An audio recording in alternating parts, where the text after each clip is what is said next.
दोस्तों इसमें लुसेंट के महत्वपूर्ण फैक्ट जो है उसको कवर किया गया है। उसमें रसायन विज्ञान है और ये सभी फैक्ट इम्पॉर्टेंट है। शुरू करते हैं।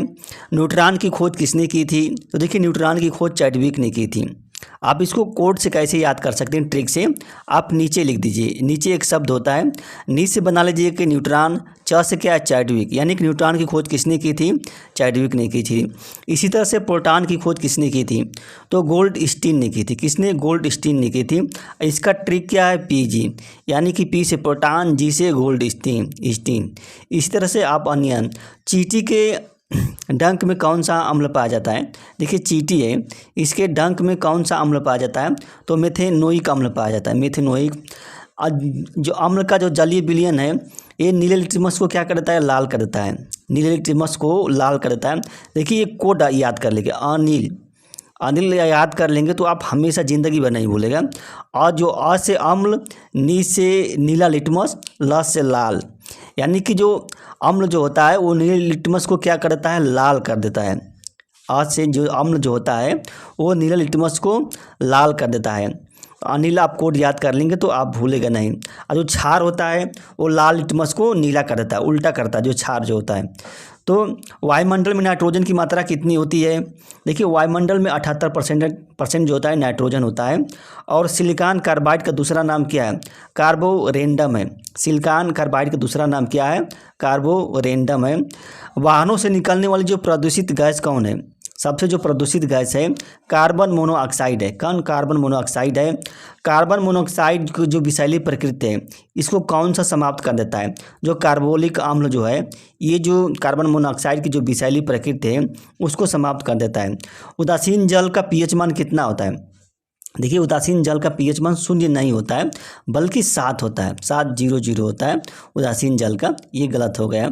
किसी इसमें देखिए रक्त का जो पीएच मान होता है वो 7.4 होता है, 7.4 रक्त का पीएच मान होता है। और उदासीन जल का पीएच मान जो होता है 7 होता है। अब सार्वत्रिक विलायक कौन है? यूनिवर्सल सॉल्वेंट कौन है? तो जल को यूनिवर्सल सॉल्वेंट माना जाता है। कोलाइड के उदाहरण कौन कौन है? देखिए दूध जो है कोलाइड का उदाहरण है, गोंद भी है ये भी कोलाइड का उदाहरण है, रक्त भी है ये भी कोलाइड का उदाहरण है, और जो स्याही है ये भी क्या है? कोलाइड के उदाहरण है। यानी कि जिसमें दो या दो से अधिक पदार्थ मिले होते हैं उसे कोलाइड कहते हैं। खाने वाला सोडा का रासायनिक नाम क्या है? देखिए खाने वाला सोडा का जो रासायनिक नाम है सोडियम बाइकार्बोनेट है। और जो धावन सोडा इसका रासायनिक नाम सोडियम कार्बोनेट है। सिर्फ बाई का अंतर है, जो खाने वाला में क्या बाई लगा है और जो बिना खाने वाला उसमें बाई नहीं लगा है। आगे सिरका में कौन सा अम्ल पाया जाता है? देखिए सिरका में एसिटिक अम्ल पाया जाता है, एसिटिक अम्ल पाया जाता है। इमली और अंगूर में कौन सा अम्ल पाया जाता है? तो टार्टरिक अम्ल पाया जाता है। जैसे ईटा है, एक कोड याद कर सकते हैं। ई से क्या होगा? इमली, ट से टार्टरिक अम्ल। इसी तरह से क्या है? आटा, आटा याद कर सकते हैं। यानी कि अब से अंगूर, ट से टार्टरिक अम्ल। ईटा और आटा अगर ट्रिक है तो याद कर सकते हैं आप आसानी से। रसायन विज्ञान का जनक किसे कहा जाता है या कौन है? तो लेवासियर। लेवासियर क्या है? रसायन विज्ञान का जनक होता है। जीवित मानव शरीर में सबसे अधिक पाया जाने वाला तत्व कौन है? तो कैल्शियम है। कैल्शियम जो होता है जीवित मानव शरीर में सबसे अधिक पाया जाने वाला कैल्शियम होता है। जीवित मानव शरीर में सबसे कम पाया जाने वाला तत्व कौन है? जो जीवित मानव शरीर है इसमें सबसे कम पाया जाने वाला तत्व क्या है? मैग्नीज है, मैग्नीज है। खोजा गया अंतिम तत्व कौन है? अनुसेप्टियम। अनुसेप्टियम जो होता है खोजा गया अंतिम तत्व है। पेट की अम्लता को दूर करने के लिए किसका यूज किया जाता है? पेट की अम्लता को दूर करने के लिए मिल्क ऑफ मैग्नीशिया का यूज किया जाता है। क्या? मिल्क ऑफ मैग्नीशिया का। आमाशय की ग्रंथियों में कौन सा अम्ल स्रावित होता है? तो एसीएल से हाइड्रोक्लोरिक अम्ल स्रावित होता है। एसीएल जो होता है स्रावित होता है आमाशय की ग्रंथियों से। सबसे पहले कृत्रिम रूप से उत्पादित होने वाला तत्व कौन है? सबसे पहले जो कृत्रिम रूप से उत्पादित किया जाने वाला तत्व जो है प्लूटोनियम है। क्या है? प्लूटोनियम है। जहरीली गैस को खत्म करने के लिए किस उत्प्रेरक का उपयोग किया जाता है? तो रेडियम धातु का यूज किया जाता है। किसका? रेडियम धातु का यूज किया जाता है जहरीली गैस को।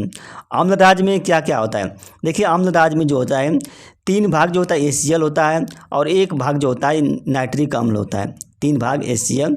देखिए 3 भाग का मतलब इसको ट्रिक से याद कर सकते हैं। इसमें 3 अक्षर है, एच है, सी है, यल है। इसको 3 भाग कर लीजिए। और जो शांत नाइट्रिक अम्ल है वो एक ही भाग रहता है।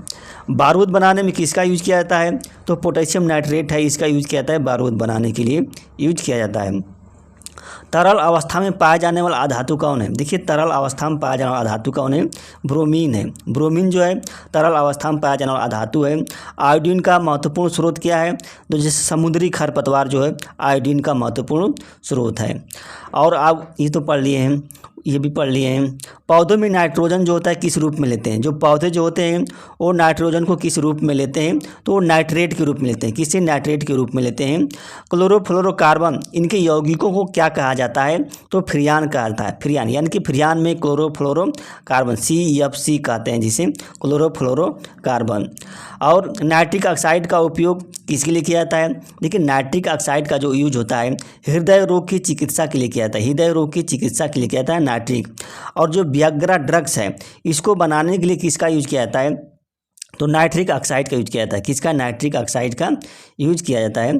प्राकृतिक रेशम में क्या विद्यमान होता है? देखिए प्राकृतिक रेशम होता है इसमें नाइट्रोजन विद्यमान होता है, नाइट्रोजन। और जो कृत्रिम रेशा होता है इसमें नाइट्रोजन विद्यमान नहीं होता है।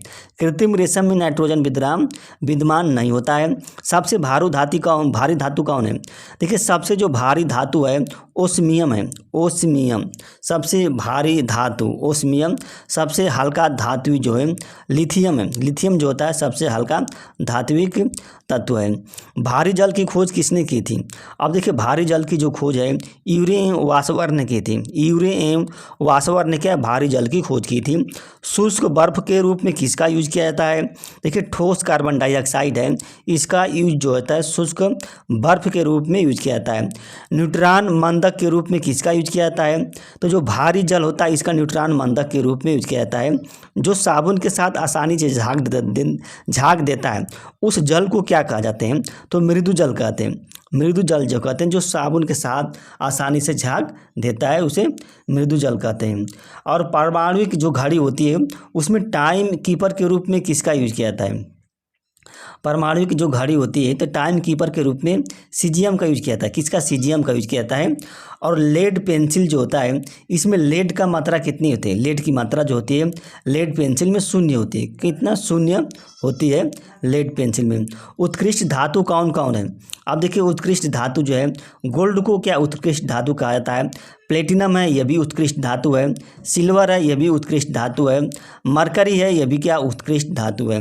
ब्रिटेनिया धातु जो होती है इसमें कौन कौन से मिश्र धातु मिली होती है? जो मिश्र धातु है ब्रिटेनिया एक मिश्र धातु है। तो देखिए एंटीमनी मिली होती है और इसमें तांबा भी मिला होता है और टीन भी मिला होता है, यानी कि 3 चीज़ इसमें मिली होती है।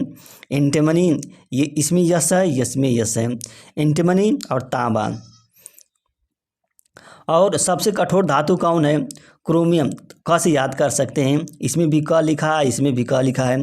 क्रोमियम यानी कि सबसे जो कठोर धातु कौन है वो क्रोमियम है। सबसे मजबूत धातु कौन है? टंगस्टन है। मट जैसे मट आप याद, सबसे मजबूत धातु है मट ट्रिक लगा सकते हैं। विद्युत उपकरण की में प्रयोग किया जाने वाला जो फ्यूज होता है किसका बना होता है? जो विद्युत उपकरण में जो फ्यूज होता है वो किसका बना होता है? तो उसमें क्या लेड होता है, पीबी होता है और टीन का, ये दोनों के मिश्र धातु से बना होता है। कौन? जो फ्यूज जो होता है फ्यूज। लेटिन याद कर सकते हैं, लेटिन यानी कि लेड होता है टीन होता है उसमें। और अस्पष्टन को रोकने के लिए यानी कि जो आवाज़ होती है जो वाहनों में उसके आवाज़ को रोकने के लिए क्या किसका यूज किया जाता है? लेड का, लेड टेट्रा एथाइल का यूज किया जाता है। अस्फोटन अस्फोटन मीन्स होता है जो आवाज़ निकलते हैं, जो ध्वनि, जब पेट्रोल जलता है या डीजल। दही में कौन सा अम्ल पाया जाता है? तो देखिए दही में लैक्टिक अम्ल पाया जाता है। दुर्गंध युक्त मक्खन होता है, इसमें कौन सा अम्ल पाया जाता है? ब्यूटायरिक अम्ल पाया जाता है। कौन? ब्यूटायरिक अम्ल जो होता है दुर्गंध युक्त मक्खन में पाया जाता है। सेव में कौन सा अम्ल पाया जाता है? सेव में क्या? मैलिक अम्ल पाया जाता है। सेव क्या है? मेरा है, मेरे से सेव, मैं सेव खाऊंगा, मैं से क्या? मैलिक अम्ल, से सेव। टमाटर में कौन सा अम्ल पाया जाता है?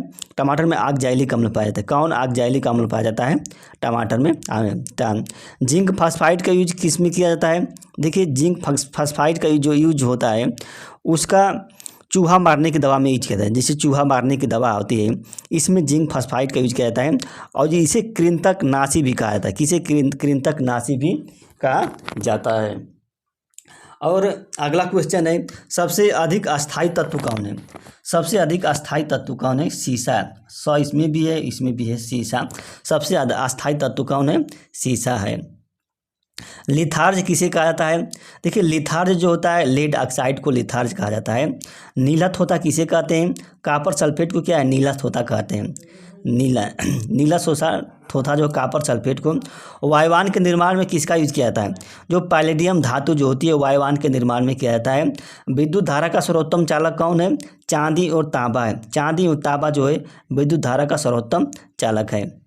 तो दोस्तों अगर यह वीडियो अच्छी लगी तो लाइक कीजिएगा और जो हमारा जो चैनल है उसको सब्सक्राइब कर दीजिएगा। धन्यवाद।